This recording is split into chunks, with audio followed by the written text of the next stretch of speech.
Hello, people. Welcome to the Ranking Heroes, a podcast where we discover different strategies right with the experts behind them. So I'm pleased to present a very special guest, Tom Winter. He is a growth consultant, but also a co founder of one of the uh, biggest content writing SaaS tools that's being used all over the world. So, Tom, nice to have you here. Thank you for joining the session.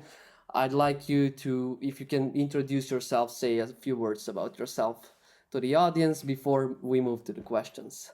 Perfect. Thank you for the invite. I'm really pleased to be here. I hope to share as much knowledge as possible from my side. My name is Tom. I'm the founder at SEOwind.io, which is an AI writing tool that focuses on the research part. For us, like the most important part in the AI writing process is to do the research, to be able to provide it all to AI so it doesn't write fluff. We focus on the EAT score, and this is exactly what everybody should focus on. If you're using humans for writing or AI for writing, you actually should focus on the EAT and you should measure that. So this is exactly what we try to do. Personally, I'm a half a developer, half a marketer. And I try to combine these skills together to be able to provide the value that the users need. Cool, Tom. Thanks for the introduction. So since you just mentioned you are a coder and also a marketer, and that's I don't see very often. So you worked both in tech and marketing sides of SaaS. What first drew you into this hybrid space? What was the trigger point telling you, "Hey, Tom, you should do both"? So definitely it was a little bit of an accident, I think, because like I'm a serial founder. My previous company that I founded with a couple of friends was devskiller.com, which is a tool to test developer skills and map out the skills of developers and actually other roles inside the company, so the company understands what kind of skills they have inside. Which grew to a huge company working with blue chip companies all over the world. But back then, like when I teamed up with a couple of friends, they were better developers than I am. Like, so I got the role, like, because I'm an extrovert, I got the role like within marketing and sales. Also, I could apply my skills with technical skills to just to automate a lot of things and make it simpler. But then I saw a lot of repetitive tasks in marketing that were really frustrating me. So, for example, one of the key ones was creating briefs for humans, actually, because when we are creating briefs for articles to nail the search intent, to focus on a specific keyword, it was a repetitive task. Every single time it took me 1 hour to 2 hours to do it. I had to open up like 20 tabs or 30 tabs to check all the things. I really hated it. Although every single time that I wanted to streamline it, I was cutting on the value. I was cutting on the quality of the end product, which was a big problem. And this is exactly what we wanted initially to solve in SEOwind, to create briefs for humans. But then we realized if we have a brief, if we have all the knowledge that we need, and we can provide it to AI in a digestible form, it actually can write really cool stuff. Yeah, I've seen a lot of AIs. Like when the AI came up, people starting playing with it, and then the content was like too generic. I would say it wouldn't look as something I would read, to be honest. But now, like AI content is getting better and better and better. So, like, what did your early experiences look like before SEO Wind? Were there any pivotal lessons that shape your entrepreneurial style? Definitely, I made a lot of mistakes, and I'm like really happy with making all of these mistakes because of them. I became a better person. I was able to actually create a better product. One of the crucial mistakes that I did over and over again is that I thought that I know everything. And to be honest, my ego is too big. So I had to just take my ego aside at some point and start to listen to customers and actually go and talk to them, listen to the hard truth that they're saying, and be able to apply it to whatever I'm doing. Just to understand exactly that I don't know everything and I actually can learn a lot from customers. Mm-hmm. And since your product is used all over the world, how did you adapt your approach while building product for a global audience? So always the big problem is like how to define the product that brings value, because you have to understand at some point that you're not building a product for yourself, but you're building a product for your customers. But to do it, you have to talk a lot with the customers. So last year, I think I had like around 600 talks with the customers, more or less, because Oh. I keep like everything. I keep a list of all the comments that they give, so all the feedback that they give me, just to understand exactly what to focus on. Because it's not about resolving a problem again for one customer, it's about resolving a problem for a big group of customers and to Mm-hmm. understand the problem. So, but here comes another issue. Uh, when a customer tells you about the problem, you have to actually dig into the actual problem to understand what they really want, because they will often tell you solutions that they know of, like because they saw it somewhere else. And that's not always the best solutions for you. So, like, you have to understand exactly what is the problem, what is the pain, and then find a way to resolve it. It doesn't have to be the Mm-hmm. way that the customer said, but to do it, I had to make a lot of mistakes, and I did it like over and over again. So Mm-hmm. I've developed many things, then just to understand that this wasn't the thing that the customer wanted. Mm-hmm. And since your tool is saying again like used by different cultures, so is that like did that change the way you think about growth or product strategy? Because like I know that there is this cultural mindset, so people tend to think differently, and then you get feedback from different cultures all over the world. Do you like put them into containers, like prioritize the groups that have the same issues, and then like start prioritizing and resolving the biggest groups with the same issue, and then you move like down? Does it Like work I like have that? a Yeah, I have a mathematical mindset. So Ah, like for okay. me, everything Excel defines everything, and Uh-huh. if data says something, that means that data is right and I'm not right. Like, so simple as that. Mm-hmm. So for me, money speaks. So if I can see that within a certain group, I'll get the majority of the revenue, I'll Mm-hmm. focus on this group. Like, so I want to build something that can grow even further. I want to build a tool that is able to scale. But like, to do it, we have to focus on certain groups of customers. So it Mm-hmm. doesn't have to be different regions, but it can also be a specific ICP.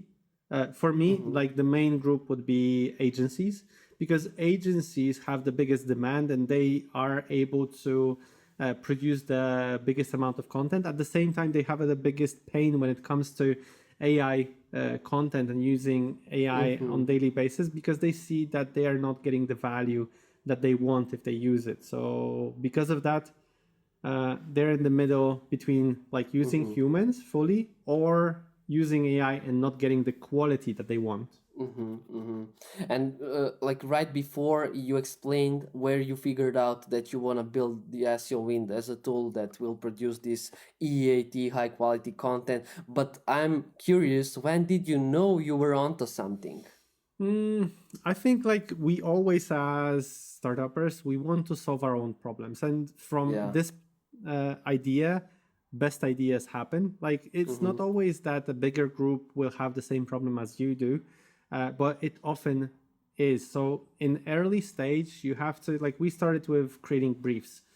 This was the time that GPT-3 was announced. So GPT-3 was the first model that was in Chat GPT. Yeah. So the version with where we chatted with AI, this was GPT-3, and this is when it was like we started to work on it. Mm-hmm. Uh, we saw that like more people have a similar problem, but we had to talk with them just to understand like what are the problems, because it's good that you have a problem, you defined it, but you might be the only person in the world that Mm-hmm. Yeah, has this exactly. problem and wants a solution for that. In this case, you would build a tool for yourself. Again, coming back to my hypothesis, like, you're not building a tool for yourself. I can Yeah. use my tool without the front end. I don't Mm-hmm. mind, but like my customers don't. So I need to create something that they can use. Even if I think that's obvious, it doesn't matter, like, because they're right, I'm not. Yeah, I get it. I get it. And like, what were some of the biggest growth challenges during your early scale up phase? I think branding. I think for most for most companies that are building a new product is the branding, because if you don't have the brand, then the customers don't know about you and they are not Mm-hmm. coming in. So you have to find another solution to bring in the customers. And how you can do it, you can either put a person in front of your company Mm-hmm. as an expert who will use their name and be able to pull first friends, family, so some close companies that you know, and then like further down the road, like using LinkedIn to outreach. Mm-hmm. Or you can also use organic, but organic takes time. Yeah. Or you can use ads, which burns a lot of money. Yeah. And the question is, do you have the money to start with ads? Ads are good because they really can validate the product really fast, because you Yeah. can turn on the traffic really fast. But if you turn off the money, the traffic turns off, which is a Yeah. problem. But this is the biggest problem, to get the first customers, like to get to first 100 customers. Mm-hmm. That's really extremely tough, because when you get there to 100 customers, you know that you have something. If you have like just 2 or 3 customers, that's not yet a validation of product market fit. That's not Mm-hmm. something that shows you that you're on the right path. Yeah. I understand. I'm very curious to know where did you find your first customers? Like, what channels did you focus on? So definitely the first place that I would look for any customers is just friends and family. So look for Mm-hmm. some companies that you already know, Mm-hmm. that you worked with in the past. Maybe you're working in a different niche, but check there. Like this is the easiest thing. They know what Yeah. you do. They know you as a person. They trust you. So Mm-hmm. probably the product that you do is also going to help them out. So definitely this is the first thing. The second Mm-hmm. thing is I have like quite a big audience on LinkedIn. So I was able to also reach out to the audience and also find more people on LinkedIn. The third thing, because we have a tool to help build organic traffic, Mm-hmm. we would be stupid not to use our own tool to build organic traffic. So we eat our own shit. Yeah. We use it on daily basis, and we want to build organic traffic also on our own. Mm-hmm. And we do a lot of tests on our website. So sometimes it goes up, sometimes it goes down, because we actually test things there also. Yeah. Um, Other things like offline events. So I'm a speaker on many conferences. So on conferences you meet people. Mm-hmm. I'm a strong believer in something that I call a game of touch points. So the more touch points you get with people, the higher is the chance that they will convert into a customer. But it doesn't matter if the touch points are online, LinkedIn, ads, blog, organic, or offline, like conferences that you're a speaker on. Yeah. It all adds up together to build trust. If people trust you as a person, they will probably trust also your company. Yeah. I But agree. that slowly scales, and this is kind of like game of luck. Like so, the more touch points you build, the higher is the chance of converting customers to people to customers. Yeah, I couldn't agree more. And that conversion is just the beginning of their journey. Then you need to retain them. So that's a challenge. So yeah, Exactly. cool. So I want to dig more deeper. So let's talk about what you do the best and your tool. What your tool does the best, and that's SEO content. So specifically, where AI fits in and where human expertise still matters. So I want to explore that right balance between those two. So, like with so many tools available, what principles should people follow to make sure their AI generated content still aligns with SEO goals? Okay, so basically, from like to explain how it works, like there are 2 or 3 types of AI tools on the market. First of all, Mm-hmm. vanilla LLMs. So basically, Mm-hmm. ChatGPT, Claude, you go directly there and you write the content directly there. So like you have a chat with AI, you probably add some value, add some data into the chat, and AI helps you directly with you to write content. The second type of tools that I see on the market, which is our AI writing tools, they're kind of like a front end to ChatGPT. So in my opinion, it's not worth to go there, because you lose control over what is the discussion between like LLM and you, and they don't add up too much value because they don't do the research, they don't pull some data, they don't sync everything together to create valuable content. And easy way to spot if an AI writing tool is like just a front end to ChatGPT is if it can create content within 2-3 minutes. Because if it can, that mean it doesn't scrape any data, it doesn't go anywhere, it doesn't rewrite the articles, it doesn't focus on specific data like SEO data like keywords, because it can't pull that physically, it can't do it within 2-3 minutes. Easy as that. So I would avoid them. Unfortunately, 95 to 97% of the market of AI writing tools, this is exactly what it is. Like, so basically they add some simple prompts like write me an outline for this and that, and then write me an article based on this. This is the definition of writing spam. And then there are tools like SEOwind, which focus on the research. So like, to be honest, for us, like the most important part, how to use AI is to use it as a logical engine, not a search engine. So what I mean, like if you're a human and you're writing about something that you know of, like for me, for example, it's SEO. If I would write about SEO, a specific piece of content, I would still dig into Google to check like new trends, to go to Ahrefs to check like for some keywords, to get some quotes from Rand Fishkin. I don't know, maybe he wrote something about it like in the last month. I want to get the best data, up-to-date data, and I want to nail the search intent. So I would go to SERP results. I would check all these things, even though that I have SEO, let's say, in this one finger. It doesn't matter. I would still want to check all the valuable things just to pull it all together and make the best content possible on a specific topic. This is exactly how we work at SEOwind. So we start with the whole research. We go to SERP results. We go to every single competitor just to check what did they do to nail the search intent, because they actually nailed it. They're in top 10 SERP results. We go to grab data about SEO, so keywords, and we start to use vectors just to understand what to goes with what. Whenever we're going to AI, we're asking a question and giving context. So if we're building an outline, we're going to AI saying like, look, AI, I'm writing about this and that. Here are the top 10 SERP results. Like we scraped it. Here are the outlines of them. They nailed the search intent. How we can use this to understand exactly how to nail the search intent. The same goes with title. The same goes with description. So we're packing it all with data every single time. When we're going after keywords, we have a list of keywords that our competition ranks for, but we want to understand exactly what kind of keywords we want to go after, looking at our outline, because we want to have the context of the brief. So it's not about like ranking for all the keywords that our competition is ranking. It's about ranking and focusing on the keywords that are an entity connected to what we're writing in the brief. So if I'm going after the keywords, I'm like looking at the brief, I'm looking at the keywords, and I'm asking AI to use vectors. Actually, I'm using vectors to do that, just to understand which keywords should I focus on when writing on this topic from this angle. Then, like what I try to do, I want to get information from a human that is writing this article, like or is designing it.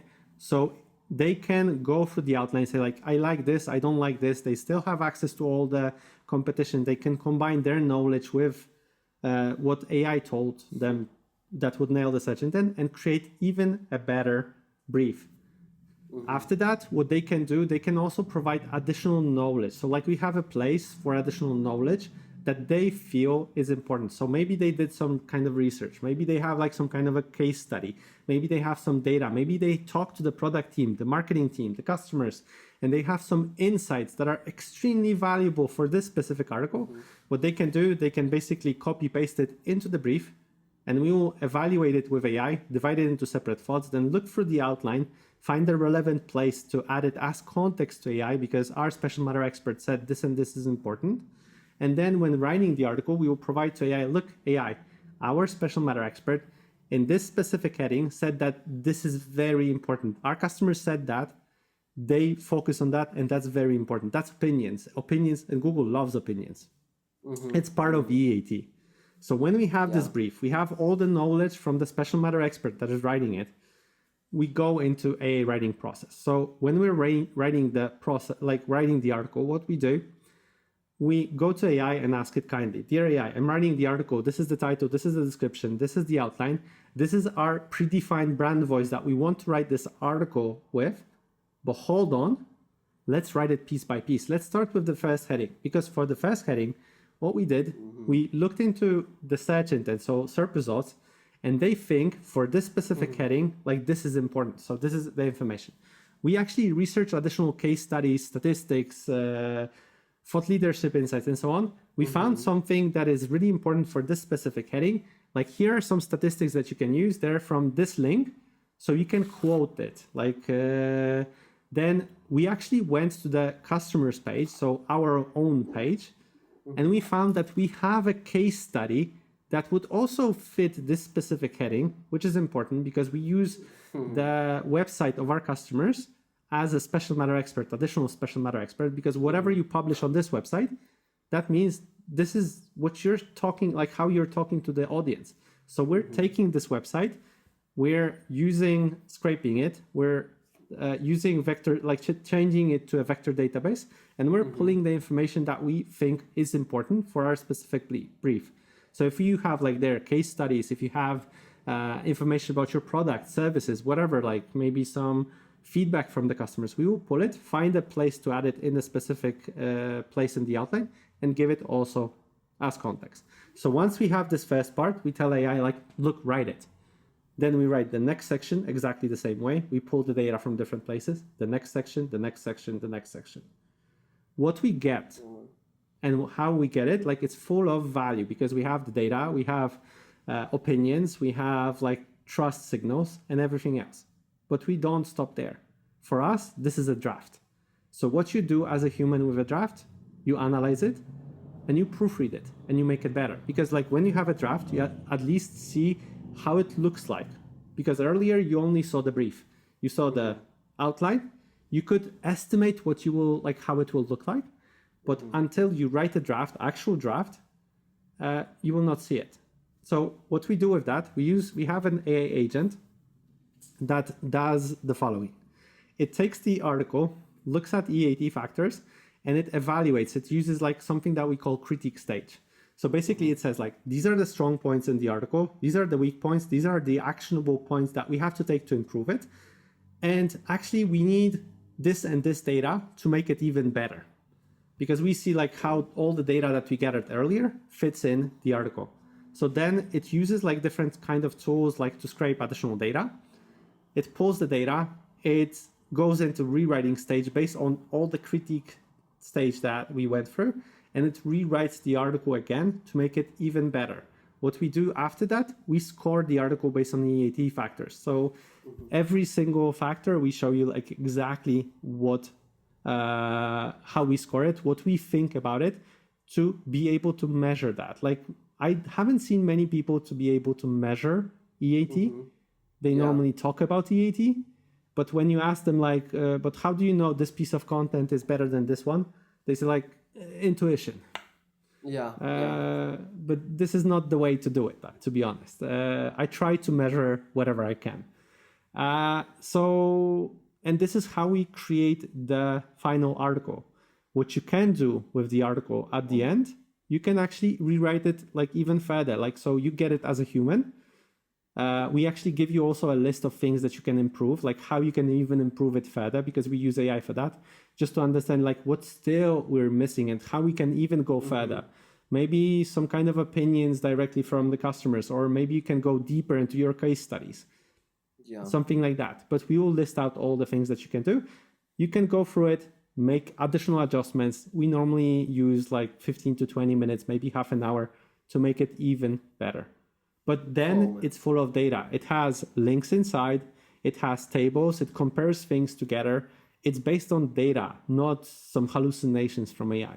I mean, I really like the whole approach, and there are too many things that you are doing behind the scenes, and we are only seeing it in a, like in front of our eyes. But yeah, I mean, I would say like if you want to get to that point of quality, get to the data that you can easily access using your tool, you would have to hire at least 5 SEOs and 5 content writers pay more than $10,000 every month. So if you don't want to spend that money, I suggest signing up for a free demo of Thank you. SEOwind, trying it Thank out. you. I actually tested out because I know all the prompts that we do. I know the whole Yeah, process I inside can out. I can see I tried to that. I tried to do it like using my hands and the vanilla LLMs. So I Yeah, went to Perplexity, I went yeah. to Claude 3.7, and I tried to do all of these things together, Mm-hmm. to get the final result. It took me over 6 hours to pull all the data and put things together in place, and just to get the final output that I would get like with a system that Yeah, would pull data from different places. yeah.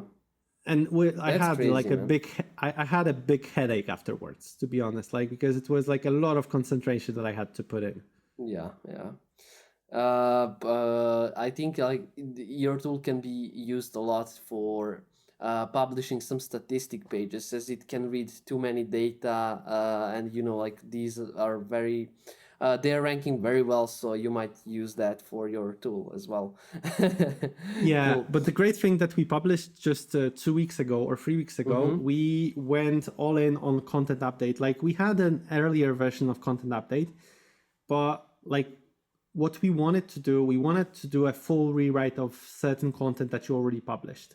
Because Mm-hmm. the easiest way, from the SEO perspective, the easiest way to gain more traffic is to focus on keywords that are already, let's say, in top 20, maybe top Mm-hmm. 10, and move them a couple of positions up. Because Google Yeah. thinks already like, okay, you're good, you're within this niche, so let's find these striking distance keywords and let's pull them and make them better. To do it, like the easiest way is to update the content. But the problem with updating the content, Exactly. to update any kind of content, you have to go through the whole process of writing new content, Yeah. because you have to understand what is the search intent, what kind of additional data do you need to make it better, and you have to go through the same process of writing new content, but with old content. So we thought like, okay, let's do the whole thing and let's focus on the EAT factors. Let's pull the data that we need. Let's see like what kind of things in the old content we don't need and we want to remove because it's redundant, because like it's outdated. What kind of additional data do we need? Let's go to also our competitors just to see like what do they do, and let's combine this all and rewrite again to make as good update as possible, because everybody hates updating content. I don't know one SEO Yeah. person that likes to do updates. They prefer to go after new content. Nobody does like updating content, although everybody's speaking about it. Yeah, they probably just go update the dates. Like if they have best marketing strategies 2024, they are now updating this to 2025. Yeah, but I don't know SEO who likes Good updating starting point. content. Yeah, a good starting point, right? So another question that I had is like I've saw companies rely too heavily on automation. So like what are some signs that a company may be over automating its content strategy? Basically, I would go back to measuring like the final Mm-hmm. output, because if you see that the final output like is first of all not performing in Google Search Console, Yeah. that's a first indicator that like probably you have some kind of a problem. But the problem with Google Search Console is that you will get this data after you publish and wait for a month. Mm-hmm. So it's not something that you will see straight out of the box. Mm-hmm. So what I would recommend to do is actually to measure like EAT, which is extremely hard to measure, Yeah. because there is no one simple measurement how to do it. Normally, when you look at all kinds of content graders, so like if you see like a grader that shows you like you're like at 50, you're like 80, and you're in green, that's like okay. There are a couple of tools that are AA rating tools that has these graders. I don't want to tell the names. Yeah.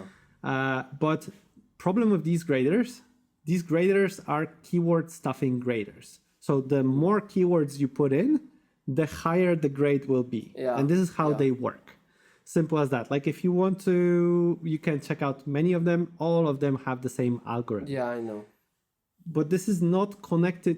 Actually, Google is against keyword stuffing. Exactly. But like what Google wants you to be the Wikipedia of your own niche, and you want to give the best possible answer to the specific problem that you're talking about. your opinions, expertise, and you have to measure that. So the easiest way that I found, like for everybody to be able to measure that, is actually use AI to be able to tell you more about the article that you wrote. So you can, if you want to compare two articles, you can even go to AI and say like, look, I would like to compare these two articles based on EAT factors. Can you help me out with that? This simple prompt can already help you out and show you like which one is better. So then you can ask like, why do you think this one is better? Can you actually measure EAT on a scale of 1 to 10? I'm not saying that this will be repetitive, but that will bring you closer to identify what is better and how to actually evaluate it. And that's kind of fast because you can do it within a couple of minutes. And then you can compare things together. You can also go further with that. Like you can ask AI, okay, so if I want to improve each EAT factor, what should I do in my article to do it? And then you get additional information. So like, let's use AI as a second pair of eyes, somebody that can read far faster than you and can make and draw conclusions from what you do. I understand, yeah. And like back when we discussed about, for example, now you said if you want to check the EAT factors, you could easily go yourself, open any LLM, put two articles, ask for help. But like, where do you see human input making the biggest difference in this, like today's SEO content workflows? Sure. So in my opinion, like what we see the biggest input is all experience that humans have. That's why at the level of creating a brief, we ask the human, what are your thoughts about this brief? So basically, when you're creating the brief, you are in control. You're the strategist of the whole thing. So you can improve it and make it better. So like if AI tells you like, in my opinion, this outline makes a lot of sense. What do you think, Tom? I'm just saying like, oh, good that you asked, like, because actually I don't like this part. I don't like this part. I think actually this is something that I want to add. On top of that is all my experience because I, as a human, I talk to the product team. I talk to the marketing team. I talk to the CEO. I talk to the customers. I have all this experience from my past that worked or didn't work. So I can share also this knowledge. And this is very important because this knowledge is something that is additional on top of what AI knows from the internet. This is something that goes far broader than our knowledge, like the AI knowledge. And that's what Google is looking for. What I like to do with content is kind of a sandwich. I really like to focus on the search intent. For me, this is about 60% of the whole article that focuses on the search intent and looks at the things that already work. Why? Because Google is looking for something that they know of. They actually define the search intent. If you will go against the rules, this will be kind of problematic for Google because they will not know if this is a good answer or not. But on top of that, we want to see opinions, expertise, experience, everything that you can add on top, like data, anything that is a eye stopper. Like when you're scrolling through the article, you want to see tables, you want to see graphs, you want to see anything else that will help you out. This is where a human can add value because they have a lot of expertise. At the end of the day, they are the ones who are reading all the content that we publish. Also, yeah. So like, how do you make sure SEOwind feels intuitive to non-technical users without oversimplifying the power behind it?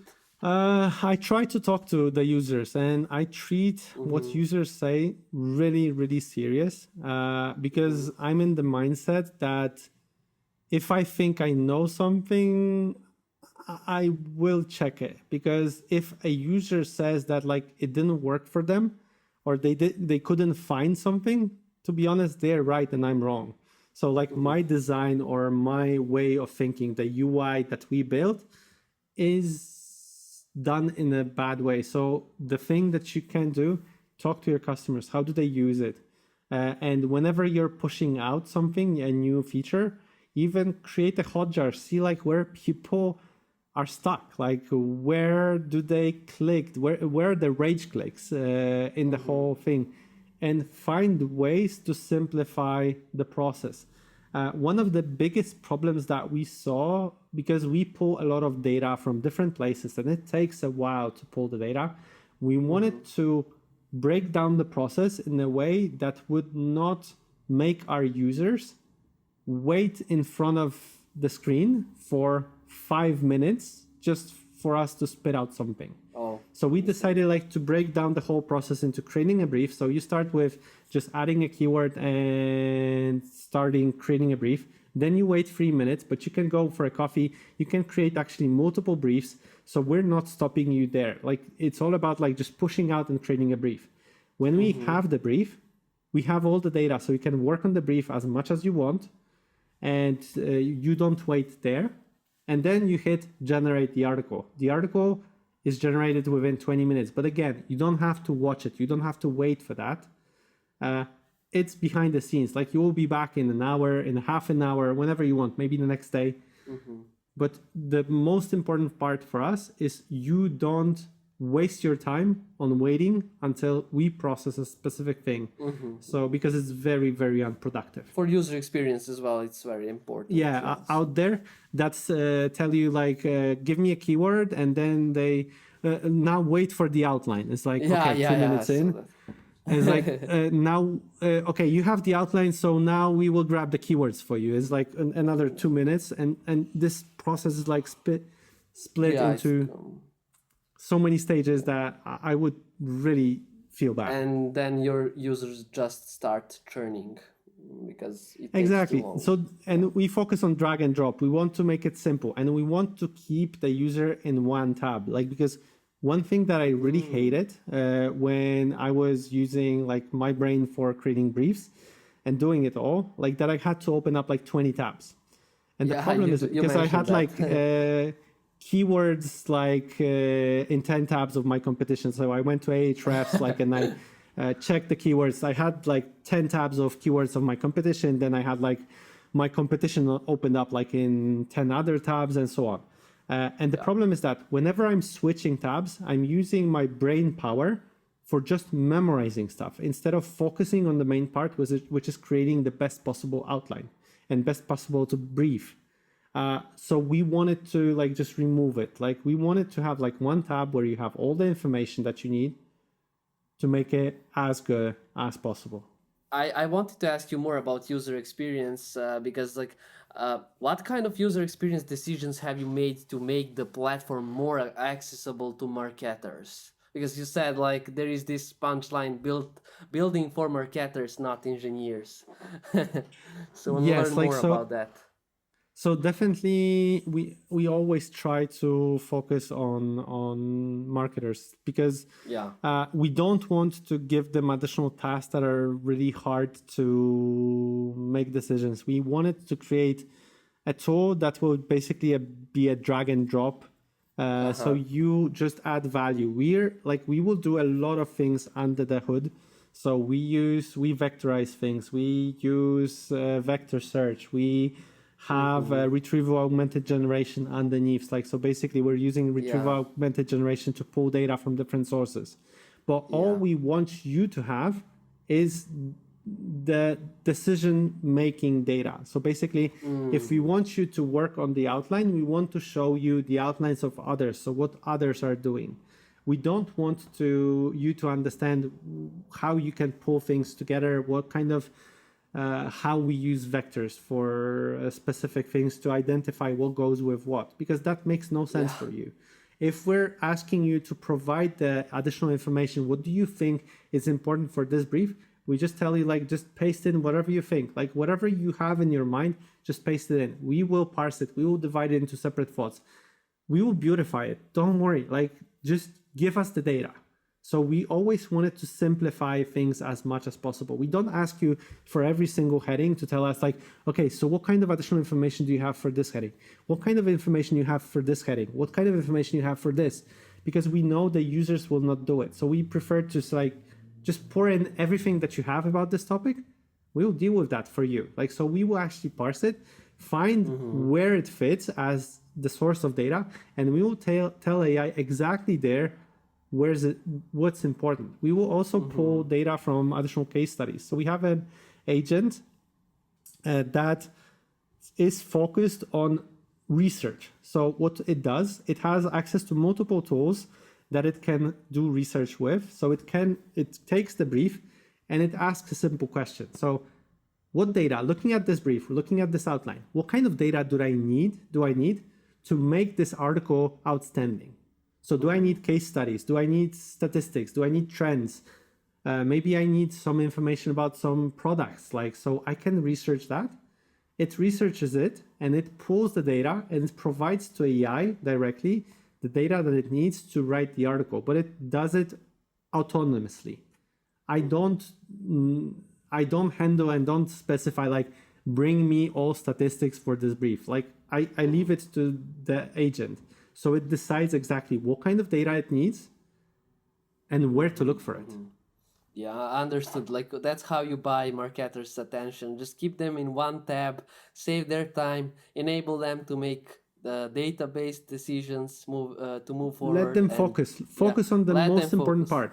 Exactly. Yeah, I mean, we all want that, are we? Yeah, we all want to focus on the most important things and just stop wasting our time on things that are not important, and they're not helping us grow that efficiently. So yeah, I want to talk more about what you have learned from direct conversations with your users, because you mentioned you had hundreds of conversations with your users. So can you share an example of a user insight that led to a major product improvement?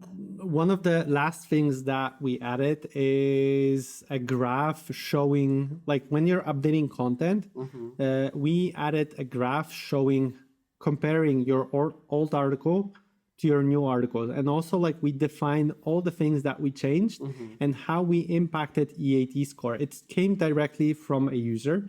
So the users had a simple problem. I didn't understand it early, but then it was obvious.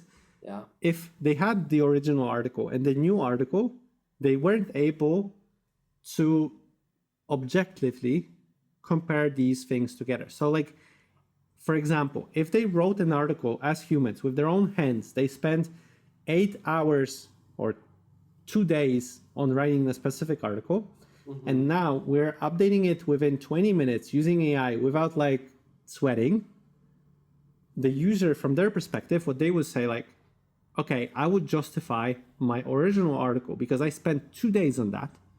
They don't even think it this way. Yeah. And I would say no, my article is better because the other one is written by AI, so it's fluff and it's empty, right? And this is what most of the users said because they didn't have the tools to be able to actually objectively compare these together and say okay, this is actually a lot better.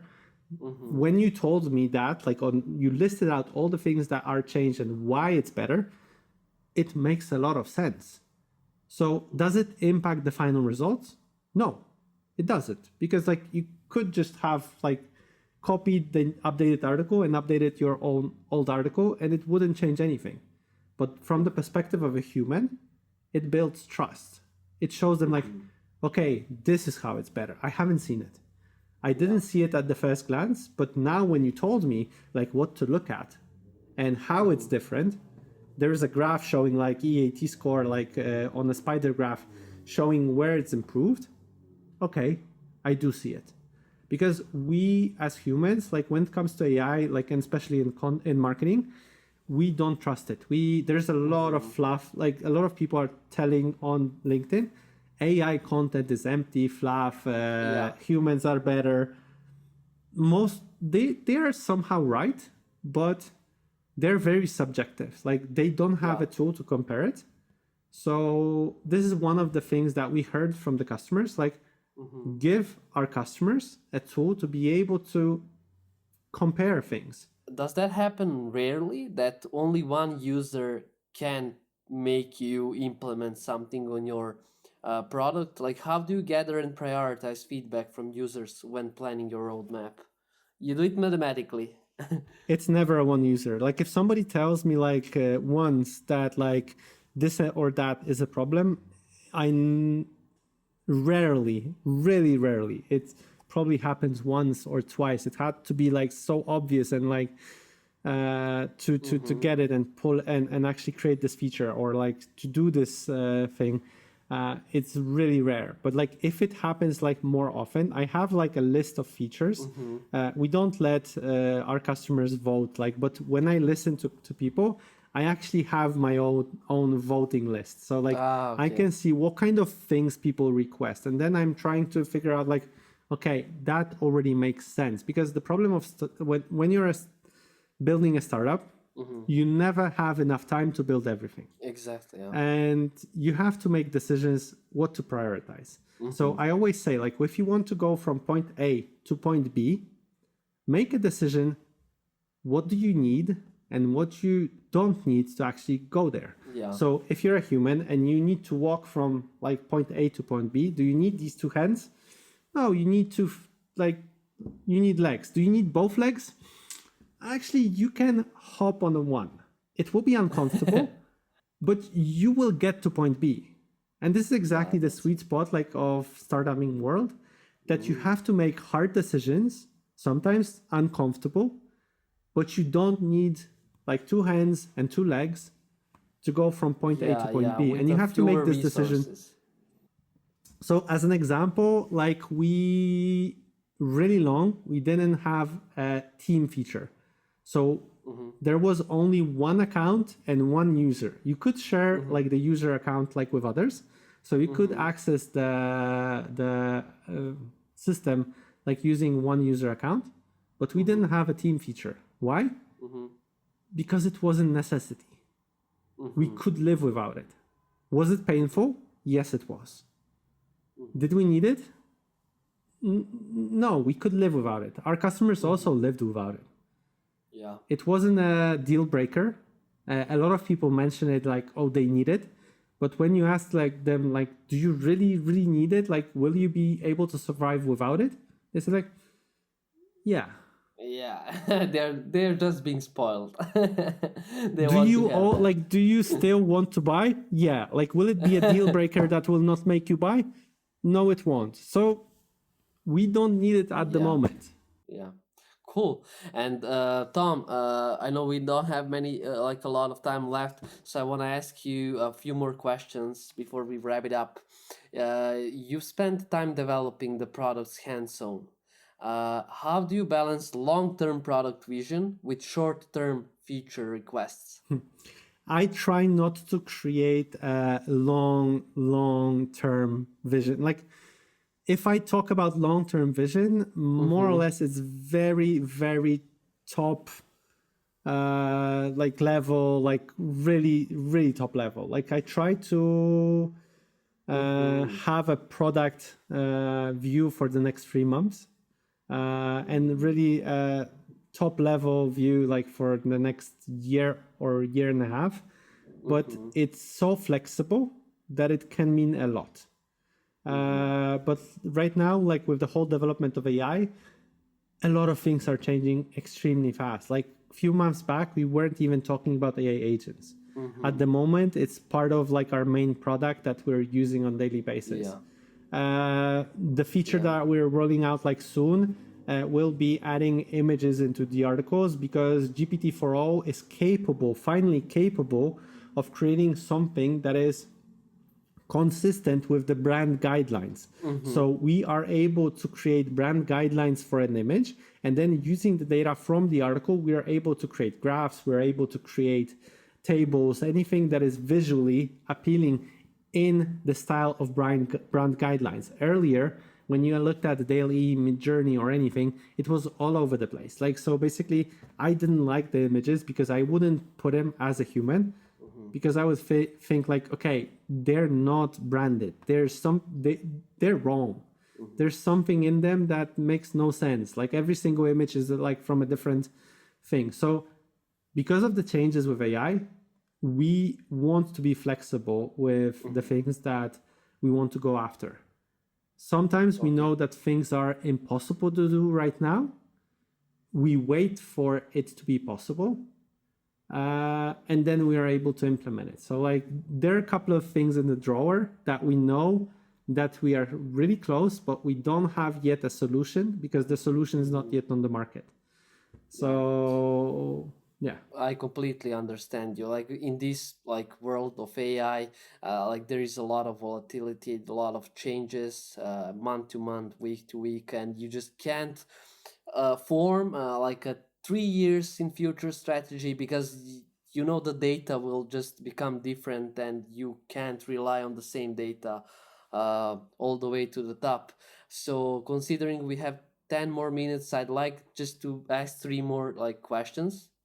Is that okay? Sure. So first, I'm very interested, and I believe all the users that are using SEOwind are interested. Uh, are there like, what happens with your tool when there are some shifts in Google's algorithm change, like when content core update happens and some things need to be changing. For example, for EAT, when it came out, the EAT factor is one of the biggest ranking signals for the content. Then like, does your tool need to stay on top of these trends, and do you need to like update some things when these like big changes happen with the algorithm to support that ranking? I do understand. So like we try to keep the system like up to date as much as possible. Cool. But like if you publish an article like a year ago, like what you should do probably if you use humans or you use AI, it doesn't matter. You should look back to it. Like you should update. And because we have like a tool for updating old content, it's not that like once done, it's done. As you mentioned, like with normal SEOs, they change these dates. Like, so for example, best tools for X and Y for 2024, then they change it to 2025, and they actually have to update it every single year. I've talked with the director of SEO at ClickUp, and they mentioned that they have a couple of pools of types of content. So like there are some content that they look back into every single, I don't know, quarter. Oh. There's a pool of content that they look back into every half of a year, and there's a pool of content that they're look into like every year.